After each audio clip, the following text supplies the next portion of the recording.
everyone, and welcome back to the Shamrock Quilt Studio. Today it's the middle of April and I wanted to tell you a little bit about what's going on around the studio this past week. It was a busy week. There wasn't a whole lot of new and interesting things going on as far as quilting and sewing, but I was able to challenge myself to really work on our EPP project and get it to a point where we can start talking about borders. Now keep in mind that that's where I am and that's the process in the videos. It will be a couple of weeks before you see that out on what you're looking at on YouTube, because I'm a few weeks ahead of the videos that are online.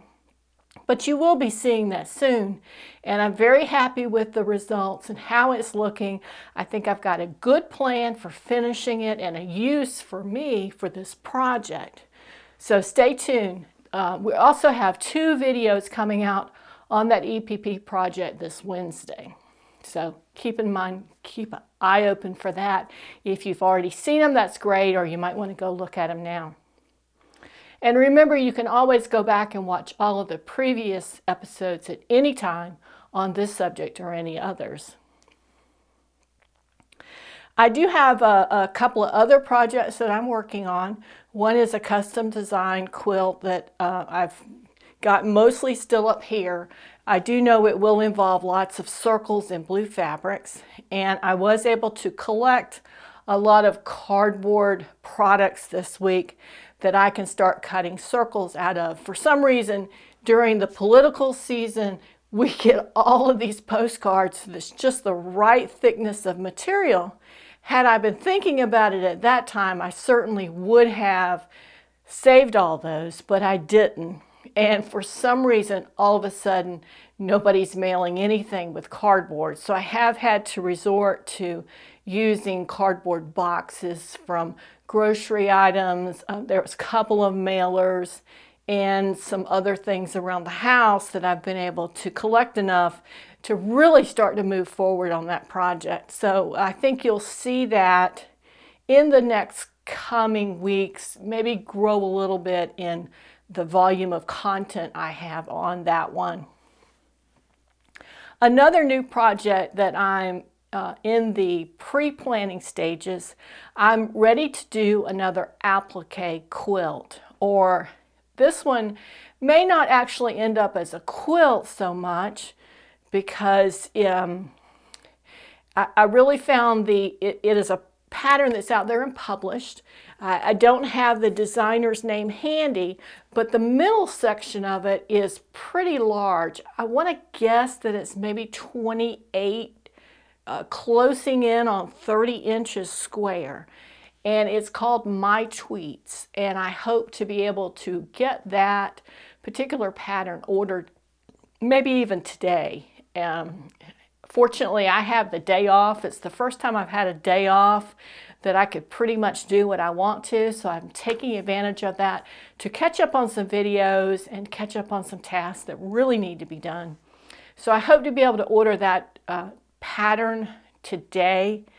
I think it's a PDF pattern that comes electronically, so I should have it pretty quickly, and then I'll start the process of collecting and curating a group of fabrics to be able to use with that, and maybe even really study the rest of the blocks to see if I think I want to make it bigger and go with a quilt or not. I don't think I will. I think I'm just going to use the center section and maybe use it as a small wall hanging, or maybe even for decoration in here. Because from time to time I want to change things up, how they look in the studio, the things I'm looking at. I do have a couple of blank spaces as I look around where I could hang something like that. So I think I'll start there and see where that takes me. Let me check my list. Okay. It's been great weather, and like I said, it's the middle of April and I have been out planting. I really enjoy that. We're in a home, we've been here about 2 years. The first year I didn't do much of anything because we moved right in April, and it was almost too late to put in things like bulbs and plants. I think I might have gotten a couple of things just to kind of put around the yard, but not too much. It was really more about learning the yard, learning where the sun came up, where the sun came down, and things like that. And what are issues where you had too much, where you had too little. So the first year I didn't do too much. The second year I came along and found some things inexpensively that were perennials. I'm a big believer in perennials because I want to put it in once and have it last for many years. I really like low maintenance things that require your attention maybe once or twice a year, and the rest of the time you just kind of leave it. If it's something that's going to be finicky and it's going to require attention every week or every couple of weeks, that's probably not going to work for me. So far I've put in a bunch of hostas. I have one hydrangea that I need to get planted here in the next week or so. I have put it in a cuba, some euonymus, I think that's the way you pronounce it, a bunch of bulbs, some caladiums, more hostas, planted some things that didn't come up. And this year I'm trying something new. I've extended one of the beds a few feet. I don't know why it was never extended to begin with. It really didn't make a whole lot of sense to me. But it is a full sun. Once the sun hits the top of the sky and starts dropping for sunset, it gets sun all afternoon. So it's a hot area. And I think I'm going to drop some sunflower seeds in there and just give it a shot for 1 year. I don't know what they're going to do, how they're going to react, but I'm going to give it a try. So as you can tell, I've spent some time the last few weeks trying to get another flush of things in the yard. It was pretty bare when we got here.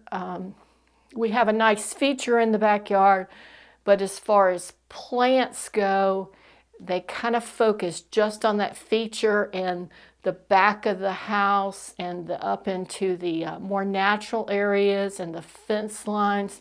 They really didn't have anything. So I'm trying to work a long-range plan to be able to get a really full and lush backyard that doesn't require a whole lot of work, because as I'm getting older, I'm not wanting to spend every weekend in the yard.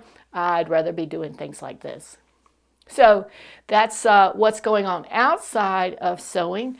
I am doing a lot of filming today for new episodes that will appear in the next few weeks over the month, about things that are happening here in the studio, projects I'm working on, catching up on some old things, starting some new things. So I'm excited about that. And I think that's about all that I have to share this week about what's going on around the studio. As I said the last time and the time before when I filmed this is the third episode of Around the Studio. I don't know if it's something that you're interested in hearing about. I know sometimes when I watch videos on YouTube, I've tuned in for a certain reason, a subject that I want to hear about or see or learn something new. But I do enjoy the external things, the peripheral things that are going on with that person that may influence what or how they do what I tuned in to see. So I hope that that helps you as well here. I have stated a couple of times I am a part-time quilter. I still work full-time, still have a house and a family, so I'm juggling all those things in together, trying to figure out how it works the best. And sometimes it's a situation where, as much as I love quilting, we don't get as much done, and then other times we're very productive. So I hope you enjoy this. If this is something that you want to see continued, please be sure to view the whole video and like it. Leave me a comment. Tell me what you want to hear about. If this isn't your cup of tea, then simply by skipping the video, I know there's not enough interest, and after a few more episodes, we may put it on pause or stop it entirely, or we may go away for a couple of months and maybe come back in the fall and do it a little more. Or if something exciting is going on or something that doesn't really fit into one of our other videos, we'll do it. Anyway, that's it for now, and we'll see you next week. We'll have at least one more episode, maybe two at this point. And be sure to like this video and subscribe to our channel. And don't forget, we have some posts and pictures on Facebook as well that you can enjoy. And we hope to see you next time. Thanks so much. See you then.